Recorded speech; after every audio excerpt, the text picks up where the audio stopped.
Hi, this is Chris from Total Parts Plus, 29 Meadow Ave, Cooper's Plains. Our phone number is 0738481382, and today we have a 2010 Honda Odyssey Luxury, stock reference number 4655.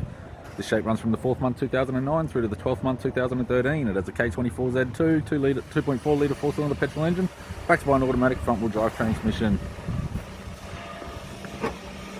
K24 Z2, 2.4 litre VTec 4-cylinder petrol engine. Fitted with factory 17-inch alloy mags. The left front has a good tyre, left power door mirror, both left-hand doors appear to have no damage. Left-hand sill skirt, left rear 17-inch factory alloy mag with a good tyre.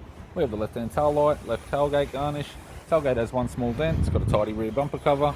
Right-hand tailgate garnish, right-hand tail light, right rear 17-inch factory alloy mag with a good tyre. Right rear door has one small dent, right power door mirror, and a right front 17-inch factory alloy mag with a good tyre.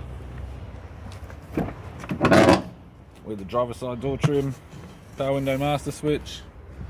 This vehicle is fitted with black leather interior, automatic gear shifter, climate control, heater controls, 6-stack CD player, interior mirror, courtesy lamp, sunroof type, left-hand sun visor, right-hand sun visor, instrument cluster, and a tidy 3-spoke leather steering wheel with cruise and audio buttons. This is Chris from Total Parts Plus, and I'd like to thank you for watching this video.